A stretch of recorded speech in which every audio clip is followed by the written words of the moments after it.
Hey guys, it's Sally with Disabled Advantage. I'm out walking Austin this morning and we're working on right side work. I don't know what I did last night.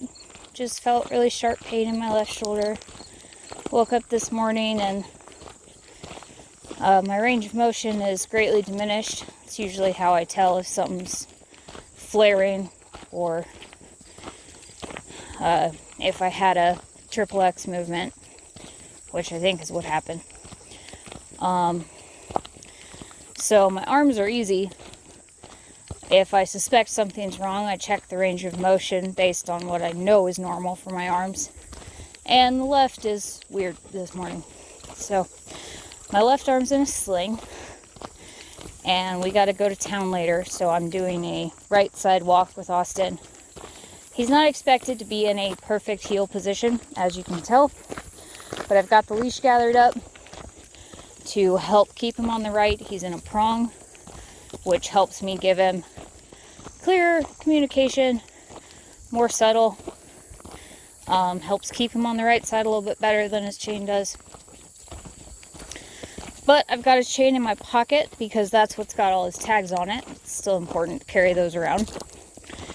And I figured it'd be good to, I know it's a good idea on days where I need him to work on the right side, if I can take him on a off-duty walk on the right side earlier in that day, or do a yard training session on the right side. It helps prime his brain for working on the right in public, and it goes a little more smoothly. It's better for us to work out the kinks on a road like this, where, no one's watching. I don't have to worry about getting embarrassed or people asking questions. Yes, I do still get embarrassed sometimes. Right variables, I get embarrassed. And, here he can make mistakes without needing to look perfect, which is good for him too. In public, there's a really high expectation for him to look perfect and do everything right. And out here, he can make mistakes. It's okay. So it's lower pressure on both of us. It's a good idea. He doesn't work on the right primarily. He only works on the right when something happens to my left side, which is his dominant side, to work on. So it's always good to give him a refresher before I take him out in public, and the stakes are higher, the expectation level for him is higher, and the standards of etiquette are higher.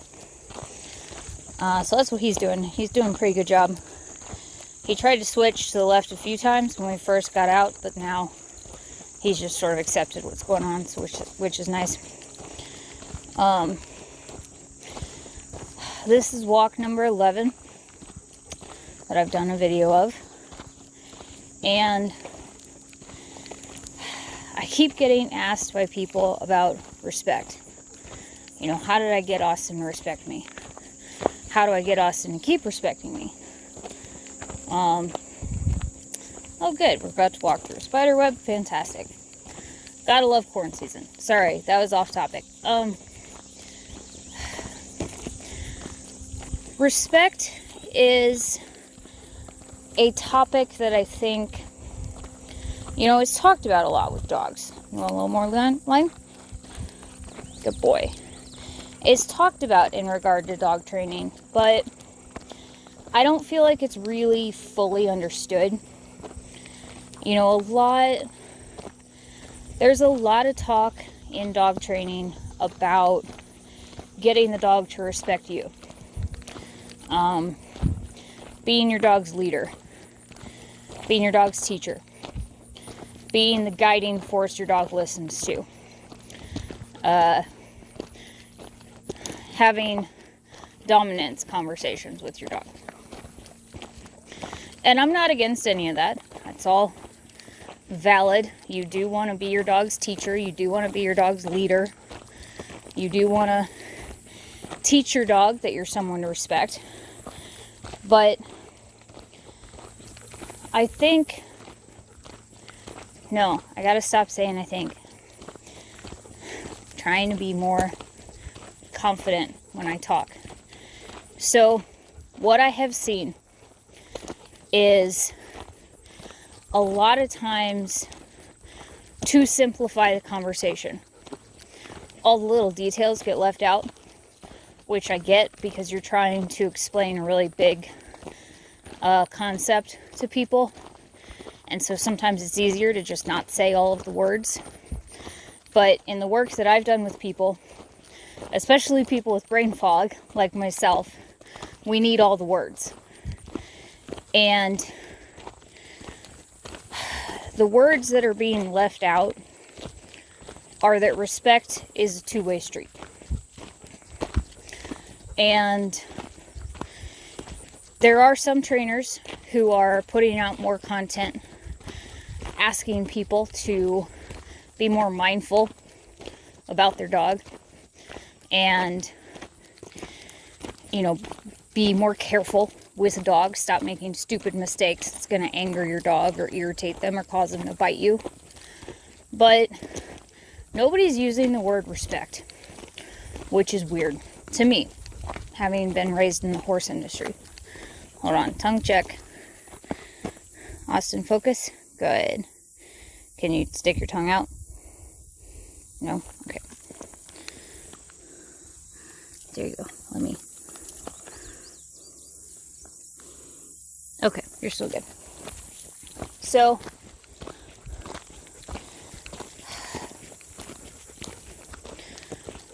when I was little, my introduction to animals was horses, mainly. But I do remember there being a few times I wanted to pet other people's dogs. And I have vague memories of my parents saying things like, no, you don't know that dog wants to be petted and stuff like that. So, that's part one. Part two is that at some point, whenever I started riding, it was not, okay, kid, here's a horse, throw yourself on, have fun. What it was instead was, okay, this is a horse. You need to respect the horse. The horse is a large animal who could hurt you. We're going to learn how to move safely around the horse first. We're going to learn how the horse communicates. We're going to learn what the horse's body language means. We're going to learn how to brush the horse and take care of the horse and fulfill the horse's needs. And then we're going to ride the horse. And every time we ride the horse, we're going to listen to the horse. We're going to communicate with the horse. We're going to groom the horse. We're going to take care of its needs. We're going to take care of its needs before our needs. And we're going to work as a team. And this theme was shared with me throughout my entire riding. Not career. I didn't do it for a job, but the entire time I was riding. Near. Good. So we changed directions, and for a split second, I did get some resistance there on being on the right, but you can see now, slack line, he's on the right just fine. You can see it in my shadow too. So,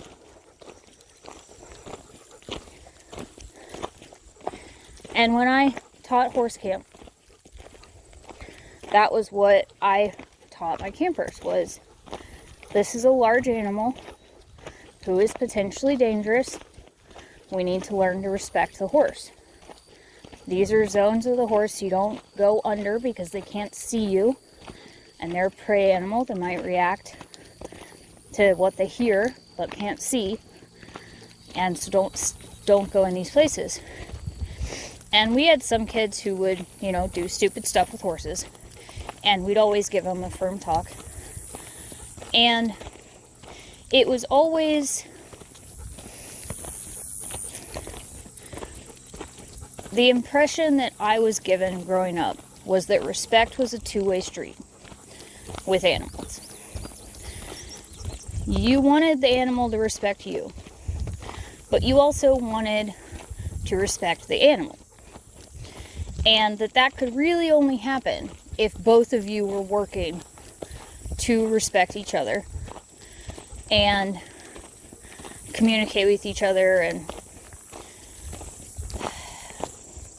be partners, essentially, long before I worked with a working animal. And, you know, I had plenty of horses who were extremely disrespectful to people and extremely dangerous.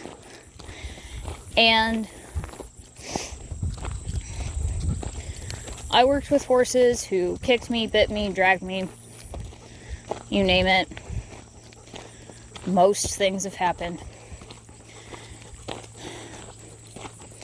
But it was still my job to try and respect that animal while I was teaching it a better way. And respecting a horse looks like, to me, acknowledging the fact that they are a large animal who could kill me if they wanted to. Learning their body language signals so that I could know what was coming and intervene before it happened. Or know that it was safe to be close to them. So not necessarily, like, there are some people who, oh, your ears are back, I won't ride you today. No. Oh, your ears are back, you might be about to kick or bite me. I'm going to make a choice that helps you understand to please not kick or bite me. And then we're going to continue forward. That was my path. But learning their body language is a key part of that. And respecting the fact that they are a big animal who could kill you is important. I think a lot of people just assume animals are here for us to do with whatever we want. And that we can make any animal bow to our will if we try hard enough. And that we can do whatever we want with animals. Because what are they going to do? And I think that's a lot where respect starts to degrade. It's a weird mindset, personally. I don't know if I came into this because I rode horses or I just had really awesome teachers. I don't know. But I see people doing a lot of stupid shit with dogs. And I see people taking a lot of things about dogs for granted. And I see a lot of people not respecting their dog. And it is a problem. I think you can't honestly expect the dog to respect you if you aren't going to show your dog any measure of respect in return.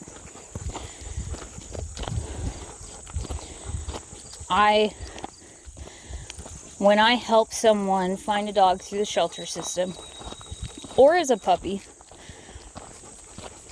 what I tell them, roughly, it changes each time because the brain fog changes the words, but the message is the same, is that this is not a cute ball of fur. This is a ball of fur with sharp, pointy teeth who does not know who you are, does not have any groundwork laid with you on what is right and what is wrong, and you do not know how they're going to react. Not really. We picked this dog because it showed the right elements for being a service animal. But realistically, this is a ball of fur with teeth that you brought into your home. And the reason I make a point to say that is because people have been so brainwashed into assuming that they can just bring a dog home and do whatever the hell they want to it. Hug it, take its food, invade its dinner space, throw cute clothes on it, take it places because they want the dog there while the dog is stressed out of their gourd. not take the time to teach it a common form of communication, commands, leash guidance, what a collar means, and just assume it'll be okay. And what frustrates me about dogs is that a lot of the time it's okay. And so it persists. And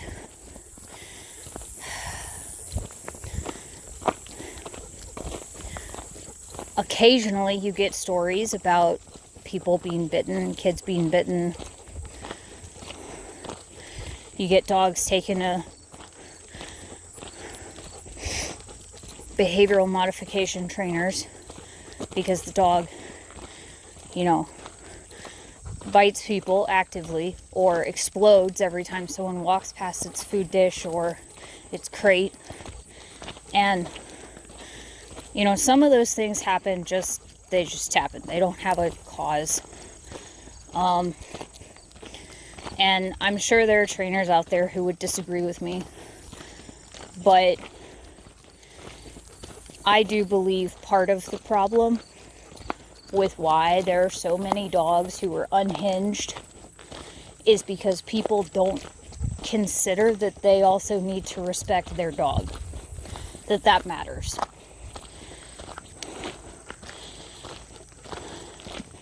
And that really annoys me. And it frustrates the hell out of me. And so when I start a client, we go over how to teach the dog to respect them.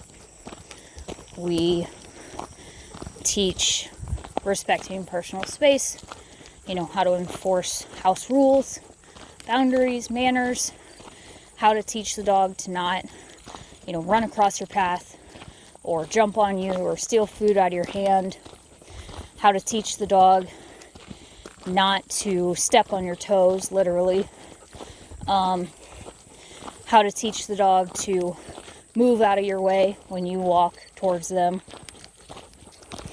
And all of those are elements of teaching the dog how to respect a person. But if you'll notice, I did say the word teach. We don't assume, we teach. We teach with the leash first and words second. We teach with consequences. And by setting, I have people write out rules. Or I give them a list of suggested rules and they check off what they want to hold the dog to. So that everything is clear cut. Everything's understood. It's not a question of how we're going to teach the dog to behave in our house and interact with us. And then we teach the dog how to do it. We teach it fairly. We teach them what consequences are. We apply meaning to it. We apply value to it. We keep reinforcing it over time. And that's how I taught Austin to respect me. I also taught him to respect me by being as consistent as I possibly could. Even with brain fog, even with a pain condition. I gave him a routine. I did my damn best to stick to it. By writing out the house rules and how we were going to teach and reinforce them, that helped me consistently, meaning the same way every time, reinforce those rules with him. That taught him that I was someone to trust. I could be trustworthy. People who are trustworthy were likely to be respected. I didn't just fly off the handle when he made mistakes. It's another part of it. I tried my best not to assume that he was going to know stuff. It was a little hard because my brain was used to Robbie knowing stuff, but I made a solid effort at it. So he learned over time to respect me. Did he respect me in the first day? No. Did he respect me in the first week? Yes, I'd like to think so, but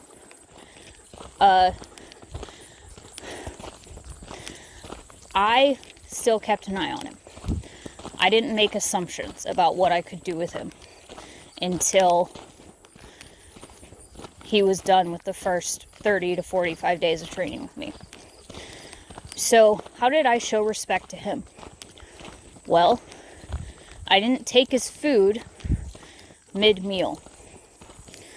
I didn't crawl into his crate assuming that he was going to be chill with it.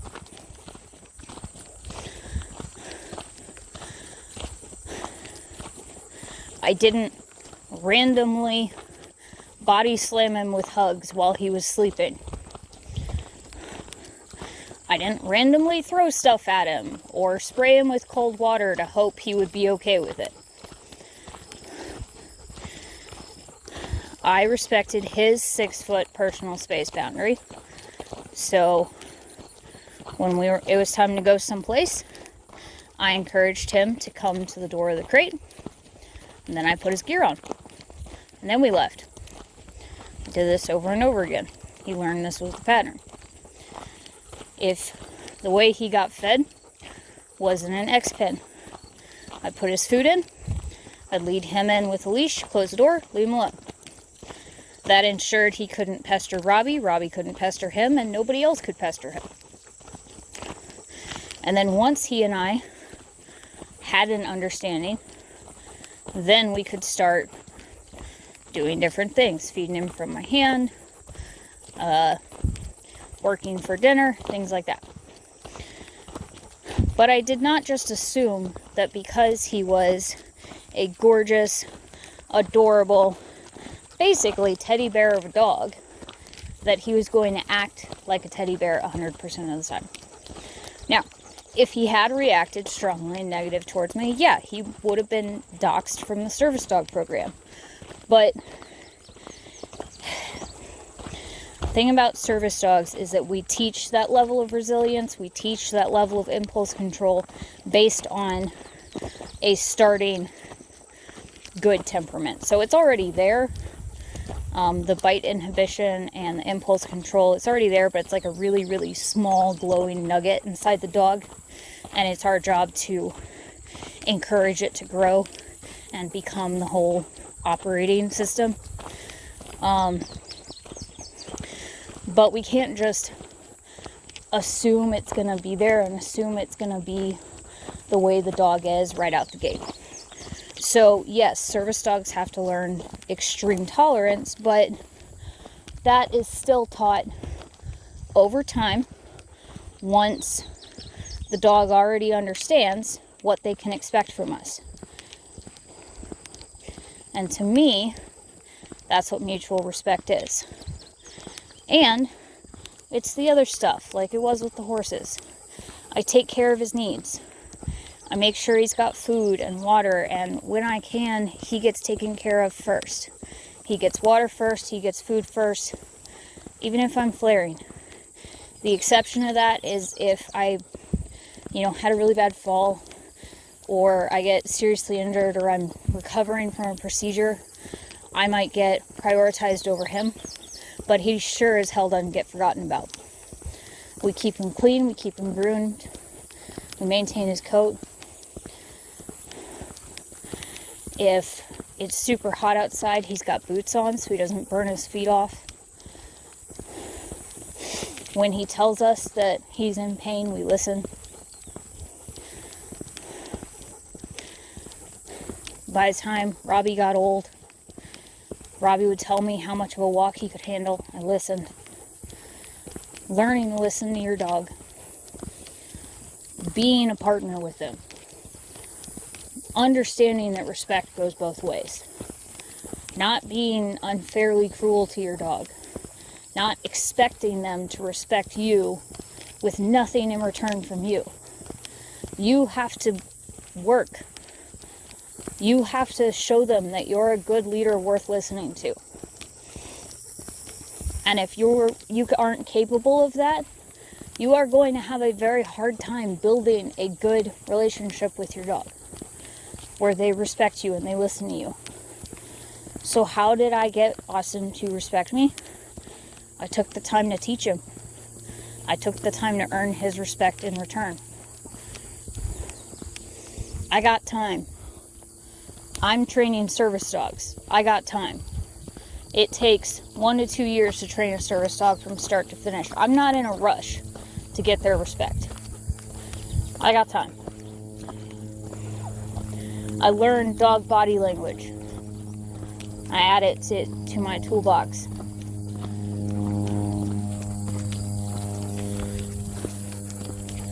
I took the time to learn what he was trying to say to me, and then I chose how to respond accordingly to help him understand, help us get on the same page.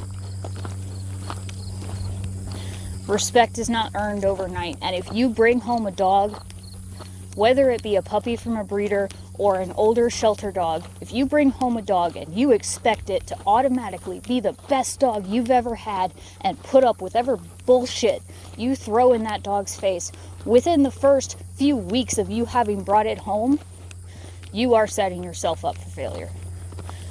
With your dog and with yourself, because you're going to return that dog, bring home a different dog, and you're going to do the same crap all over again. And honestly, you don't deserve to have that dog respect you.